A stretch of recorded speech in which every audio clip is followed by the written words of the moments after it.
누가복음 22장 66절부터 71절까지 누가복음 22장 66절부터 71절까지를 함께 읽습니다. 날이 새매 백성의 장로들 곧 대제사장들과 서기관들이 모여서 예수를 그 공회로 끌어들여 이르되 내가 그리스도이거든 우리에게 말하라. 대답하시되 내가 말할지라도 너희가 믿지 아니할 것이요 내가 물어도 너희가 대답하지 아니할 것이니라. 그러나 이제부터는 인자가 하나님의 권능의 우편에 앉아있으리라 하시니 다 이르되 그러면 내가 하나님의 아들이니냐. 대답하시되 너희들이 내가 그라고 말하고 있느니라. 그들이 이르되 어찌 더 증거를 요구하리요. 우리가 친히 그 입에서 들었노라 하더라. 아멘. 지난 주일에 겟세마네 동산에서 붙잡히신 예수님을 끌고 가야바의 장인인 안나스의 앞으로 그들이 끌어가서 신문을 했습니다. 그곳까지 따라갔던 베드로가 주님을 모른다고 3번이나 부인한 후에 통곡했던 내용을 우리가 보았습니다. 여기서 우리는 2가지 교훈을 얻습니다. 베드로는 예수님을 사랑하면서도 사람을 두려워했기 때문에 떳떳하게 주님의 뒤를 따르지 못했습니다.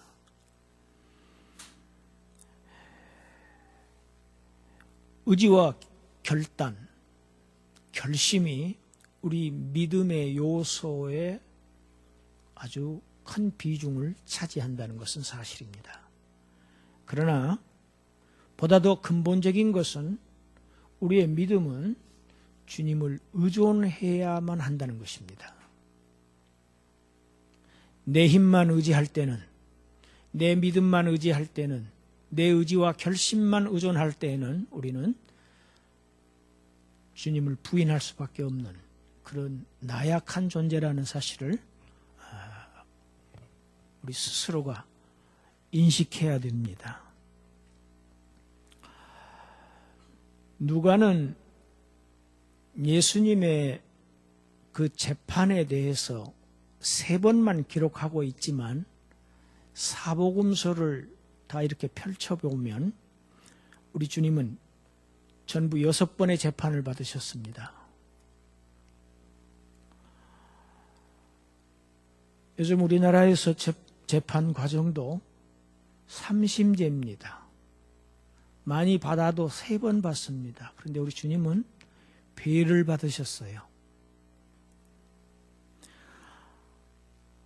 안나스 그리고 대제사장 가야바 그리고 산헤드린 공회 이렇게 3번의 종교재판을 받으셨습니다. 이 3번의 종교재판을 거쳐서 죄목을 확정한 후에 그들은 로마 법정으로 옮겨서 로마의 총독 빌라도에게 넘겼는데 빌라도는 예수님께서 갈릴리 사람이라는 것을 알고 갈릴리 지역에 관할하고 있는 헤롯에게 예수님을 넘겼습니다. 헤롯의 법정에 또 서셨고 헤롯이 재판을 한 후에 다시 빌라도에게 넘기셨습니다. 이것이 그가 받은 민사재판이지요. 그래서 3번의 종교재판과 3번의 민사재판을 받으셨습니다. 신자들이 예수님께서 당하신 순환에 대해서 하도 많이 들었기 때문에 아주 많이 설교를 들어서 별반 느낌이 없이 기정사실화하는, 기정사실로 받아들이는 그러한 경향이 있습니다. 신앙생활을 오래 한 사람일수록 그럴 경향이 더 다분합니다. 우리는 이 부분에서 왜 과연 죄 없으신 우리 예수님께서 죄 없으신 하나님의 아들이 이렇게 인간에게 끌려다니면서 6번씩이나 끌려다니면서 그들에게 뺨을 맞고 온갖 희롱을 당하고 모욕을 당하시면서 마침내 십자가에서 죽기까지 하셔야 했는지 알고 있는 얘기지만 다시 한번 음미하고 묵상하고 기도해 봐야 할 필요가 있습니다. 오늘 본문은 우리 주님께서 유대의 최고법정인 산헤드린 공회의 재판장의 모습입니다. 종교 지도자들이 다 모였습니다. 대제사장들, 서기관들이 다 모인 그 산헤드린 법정에 예수님을 끌어들여서 두 가지를 신문합니다. 하나는 내가 그리스도냐 하는 것이고, 또 다른 하나는 내가 하나님의 아들이냐고 하는 이 두 가지를 지금 집중적으로 신문합니다. 내가 그리스도냐 하고 묻는 이 질문은 내가 이 세상을 구원할 사명을 가지고 온 메시아냐를 묻는 것입니다. 그리스도는 우리말로 크리스토스, 헬라어는 크리스토스입니다. 우리말로 그리스도지요. 이 그리스도라는 말은 잘 아시다시피 구약의 왕이나 선지자나 제사장을 성별하는 표시로 기름을 부었던 그런 기름 부은 자라는 뜻을 가진 히브리어 메시아를 헬라어로 표현한 것이 크리스토스입니다. 그러니까 내가 과연 구약에서 수없이 선지자들이 언급했던 그러한 메시아냐를 지금 질문하고 있는 것입니다. 여러분, 이 질문이 유대 민족으로서는 가장 절박한 문제입니다. 구약시대부터 이스라엘 민족은 이 민족에게, 외국에게 정복되고 그들의 침략을 받아서 그들의 압제를 받아왔고, 특히 지금 현재 이스라엘 민족의 처지는 로마의 학정 밑에서 지금 신음하고 있습니다. 그래서 그들은 바벨론 포로에서 돌아온 이후부터 그들의 메시아 사상은 철저했습니다. 우리가 왜 이렇게 이민족에게 끌려가서 70년 동안이나 이런 비참한 상황을 겪어야 했느냐? 하나님을 올바로 믿지 못해서 그랬다. 옳았습니다. 그래서 그들이 지역마다 동네마다 지은 것이 회당입니다. 여호와의 율법을 우리가 철저히 연구하고 지켜서 하나님을 잘 신앙하자 했습니다. 하나님의 율법의 구약의 핵심이 무엇입니까? 바로 메시아입니다. 그렇게 메시아의 출현을 갈망했던 그러한 이스라엘 민족에게 내가 그리스도냐고 하는 이 질문은 가장 핵심적이고 중요한 질문입니다. 메시아가 오면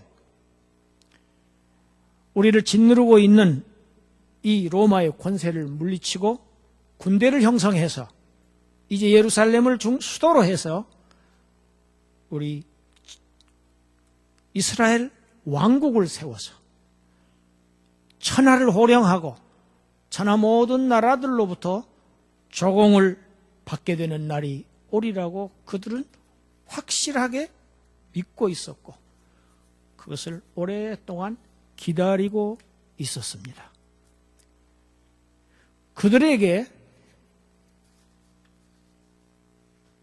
초능력적인 그런 이적을 행하시는 예수님을 보고 그들은 환영일색이었습니다. 그들은 구름과 같이 예수님을 따라다녔고 가는 곳곳마다 이제 희망에 들떠서 이제는 이스라엘의 이 왕국이 이제는 정말 다윗에게 약속하신 그 다윗 왕국이 현실로 눈앞에 다가왔다고 그들은 믿었습니다. 이렇게 물질적이고 세속적이고 현세적이고 정치적인 메시아를 대망했던 이스라엘의 민족, 그들의 기대와는 달리 예수님께서는 영적인 하나님 나라를 건설하시려고 하자 그들은 실망했습니다. 그들은 예수님을 그리스도로 인정하지 않았습니다. 그래서 마침내 예수님을 민중을 소욕해 한 죄, 자신이 하나님의 아들이라고 하는 신성모독죄로 그를 지금 처단하려고 하고 있습니다. 우리가 잘 압니다. 베드로는 너희는 나를 누구라고 생각하느냐 하는 그 질문에 주는 그리스도시요 살아계신 하나님의 아들이시라고 고백을 했고 그 고백을 들으신 예수님께서 내가 복이 있도다. 내가 그리스도라는 것을 내게 알게 하신 이는 바로 하늘에 계신 내 아버지이시라고 말씀하심으로 간접적으로 자신이 그리스도라는 사실을 시인하셨습니다. 가르치셨습니다. 그러나 오늘 본문을 보면 우리 주님께서는 지금 이 유대 종교 지도자들에게는 내가 그리스도라고 말하시지를 않고 계십니다. 물질적, 속세적, 현실적인 그런 정치적인 메시아를 기다리고 있는 종교 지도자들은 예수님을 이미 메시아로 인정하지 않고 있고 예수를 지금 그리스도로 믿고 메시아로 믿지 않고 있다는 사실을 주님은 간파하고 계시는 것입니다. 그리고 그들은 단지 지금 어떻게 해서 고소의 조건을 찾아서 예수를 십자가에 처형할 것인가 하는 지금 단서를 찾기 위해서 묻고 있는 것이지 그리스도를 찾고 있는 것이 믿고 있는 것이 믿으려고 하는 것이 아니라는 사실을 믿고 알고 계시기 때문입니다. 우리가 여기에서 요한복음 4장을 한번 읽어볼 필요가 있습니다. 요한복음 4장 25절 26절을 한번 읽어보겠습니다. 여자가 이르되 메시아 곧 그리스도라 하는 이가 오실 줄을 내가 아노니 그가 오시면 모든 것을 우리에게 알려주시리이다.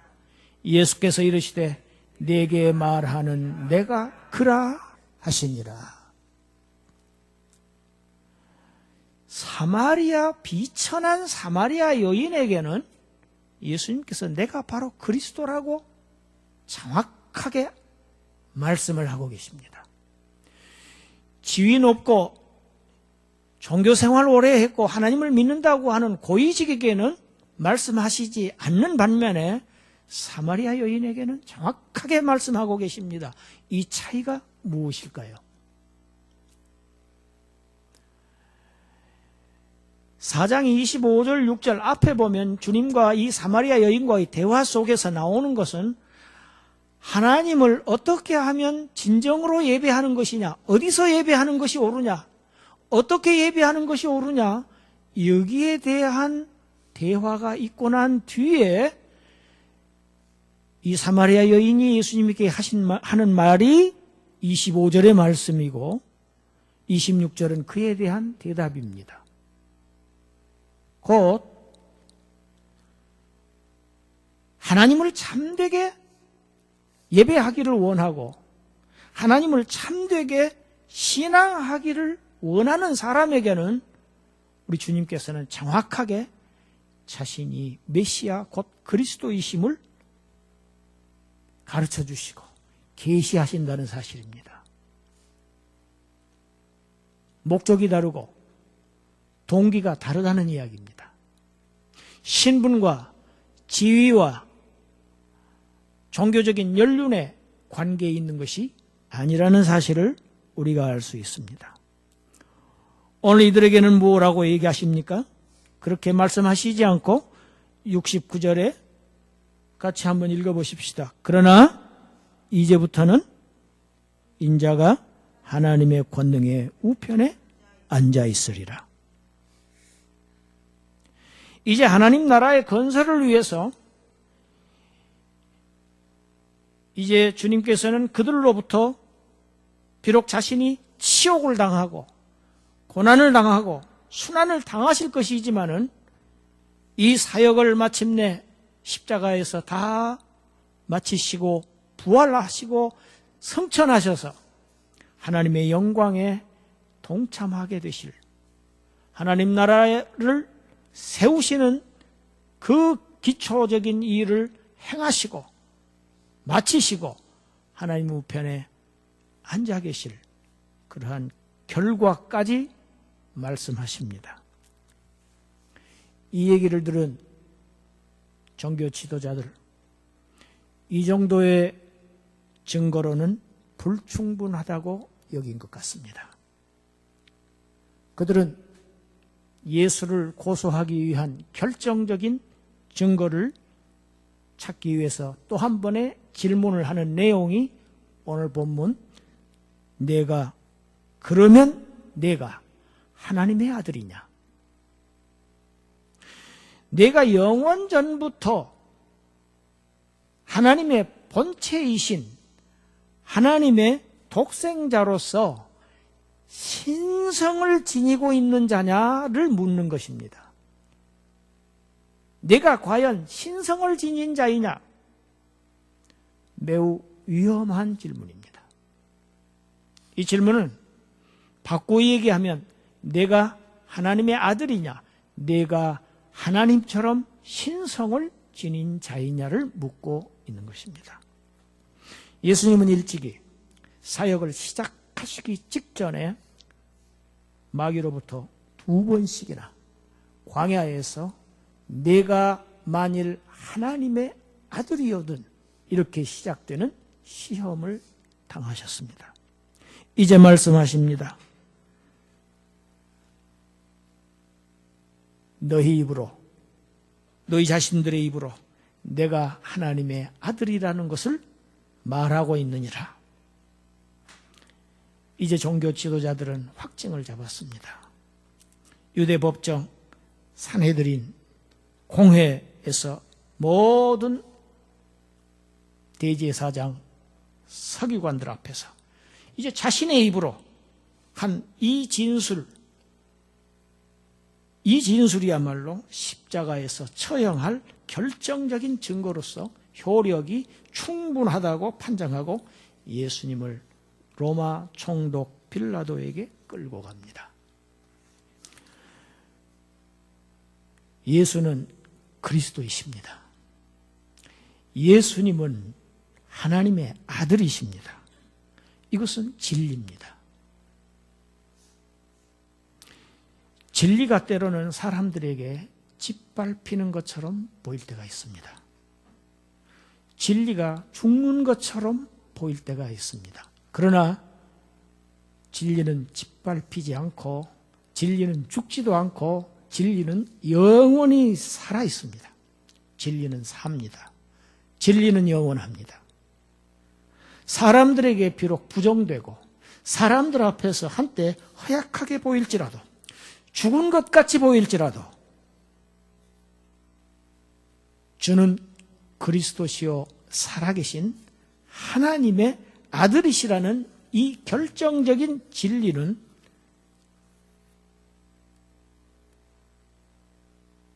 이 진리 때문에 예수님은 십자가에서 죽으셨습니다. 진리를 위해서 죽으셨습니다. 진리 때문에 죽으셨습니다. 그러나 예수님이 죽으셨다고 해서 이 진리가 죽은 것이 아닙니다. 그것을 증거하는 것이 주님의 부활 사건입니다. 이 그리스도시요 살아계신 하나님의 아들이시라는 이 터전 위에서 하나님의 나라가, 영원한 나라가 세워졌습니다. 이 영원한 터전 위에서 지금 여러분과 제가 서 있습니다. 오늘 또 우리의 절박한 삶 속에서 마귀는 우리를 향해서 주님을 시험했던 것과 똑같은 시험을 합니다. 내가 만일 하나님의 아들이어든 먹으라, 뛰어내려라, 나에게 절하라고 합니다. 현실 문제에 굴복하라고 합니다. 이것이 간교한 마귀의 속삭임이라는 사실을 우리는 간과할 때가 너무 많습니다. 모르고 지나갈 때가 너무 많습니다. 아니, 이것은 현실의 문제야.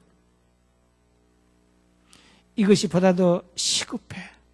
이것이 보다 더 중요해 하고 넘어갑니다. 오늘 또 마귀는 우리들을 향해서 내가 하나님의 자녀냐, 우리를 흔들 때가 있습니다. 그러나 우리의 터전은 우리가 비록 넘어질 때도 있고 흔들릴 때도 있지만 베드로처럼, 베드로가 주님을 부인했지만은 그가 고백했던 주는 그리스도시요 살아계신 하나님의 아들이시라고 하는 고백을 했던 베드로가 회복되었던 것처럼 우리도 가끔 쓰러집니다. 넘어집니다. 실패합니다. 그러나 하나님의 성령께서 우리 속에 내주하셔서 우리로 하여금 주는 그리스도시요 살아계신 하나님의 아들이시라는 확실한 신앙을 고백할 수 있게 하시기 때문에 우리는 넘어질지언정 아주 쓰러지지 않습니다. 아주 죽지 않습니다. 우리를 결코 마귀는 흔들 수 없다는 사실입니다. 히브리서 12장 28절을 우리 함께 읽고 마치겠습니다. 그러므로 우리가 흔들리지 않는 나라를 받았은즉 은혜를 받자. 이로 말미암아 경건함과 두려움으로 하나님을 기쁘시게 섬길지니. 하나님을 경건함과 두려움으로 기쁘시게 섬기는 저와 여러분이 되시기를 주님의 이름으로 축원합니다. 기도드리겠습니다.